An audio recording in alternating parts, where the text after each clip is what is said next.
But yeah, question 8 is from Chris. My wife and I are both 71 and we've delayed starting a pension in our self-managed super fund to try and make our super last longer.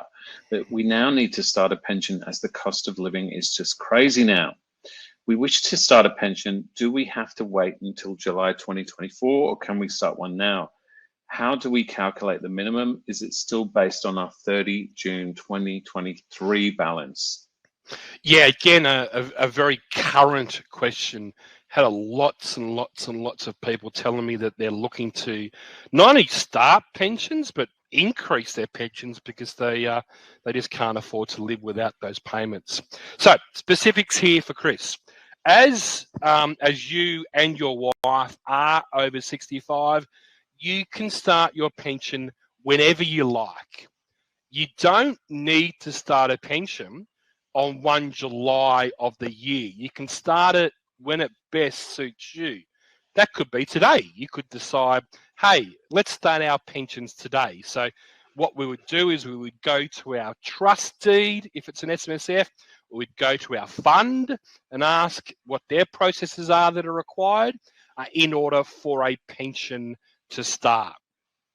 Once you've done all those things necessary, such as the pension application document, the trustee minutes, once you've done everything which is required and it's signed off, that could be the start date. So let's say it could be today.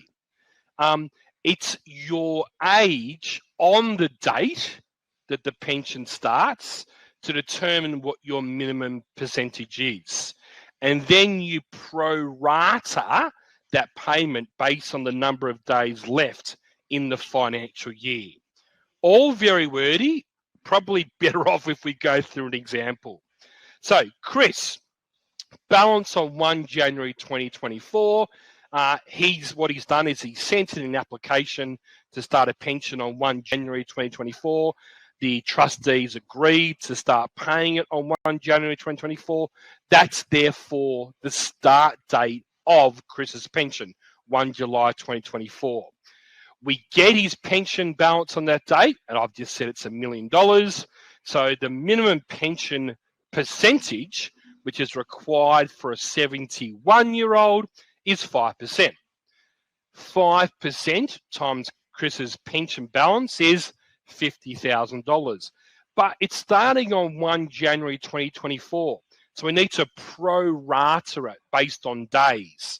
Now, if we do a calculation of 1 January to 30th of June, it's about 181 days. 181 divided by 365 is 49.5%.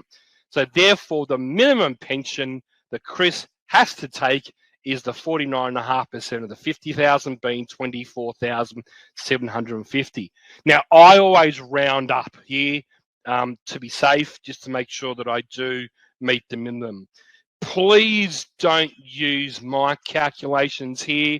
It could be different in leap years. It could be different on start days, but it's pretty easy to work out how many days are left in the year. And that is what we're doing. We're pro-ratering that minimum pension payment. So to answer Chris's question, you can start a pension on any day of the year that you like, follow the process required by your fund, and then do your calculations. Importantly, then make sure you meet those minimum pension payments.